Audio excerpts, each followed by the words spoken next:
Il nous faut du financement.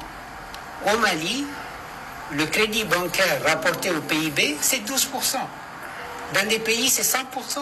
Au Maroc, c'est 70%. Comment on peut développer une économie si on n'a pas de financement? Ce n'est pas possible. Et oui, on ne peut pas développer une économie sans financement. On ne peut même pas développer un pays sans financement.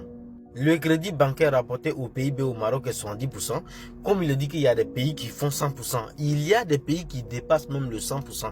Le crédit bancaire rapporté au PIB en Suisse est 183%. Donc vous voyez que la Suisse a dépassé même les 100%. Pour ceux qui ne comprennent pas comment ça peut être 183% du PIB, sachez que le PIB c'est un flux d'abord et le crédit bancaire c'est un stock. Et de deux, le PIB n'est pas cumulatif. Le PIB c'est le produit intérieur brut d'un pays à un moment donné, c'est-à-dire un an. Alors que le crédit bancaire c'est quelque chose qui est cumulatif. Il y a des gens qui achètent une maison et payent la maison pendant 40 ans. Donc comme l'autre est cumulatif en fait, peut dépasser le PIB qui est pour un an seulement.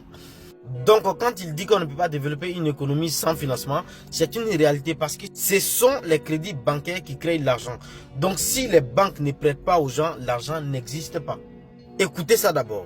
70%. Comment on peut développer une économie si on n'a pas de financement? Ce n'est pas possible. Nous avons une fiscalité qui est confiscatoire. Parce que 5% des entreprises payent 95% des impôts. Vous ne pouvez développer aucune économie avec ce genre de ratio. On n'a pas d'infrastructure, on n'a pas de port sec.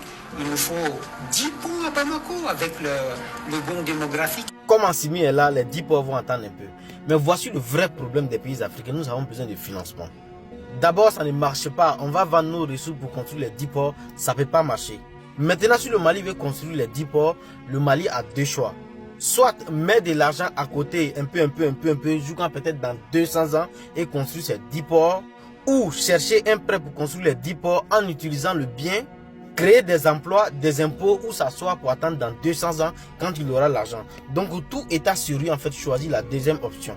Pour ce qui est de la fiscalité confiscatoire où 5% des entreprises payent 90% des impôts, c'est à cause de l'économie informelle. L'économie informelle ne permet pas de développer un pays. Parce que pour construire des hôpitaux, des écoles, il faut prendre de l'argent à quelque part. Quand tu as 80% de ta population qui ne paye pas les impôts, c'est difficile de s'en sortir. Ça aussi, c'est la faute de nos gouvernants. Parce qu'aujourd'hui, il y a des enfants qui naissent même dans des villages qui ne sont même pas identifiés. Combien d'Africains ont des adresses reconnues par l'État?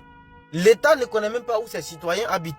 Si les pays africains veulent que les populations participent au développement économique du pays, il va falloir mettre un système d'identification de tous les citoyens du pays et bannir l'économie informelle dans nos pays.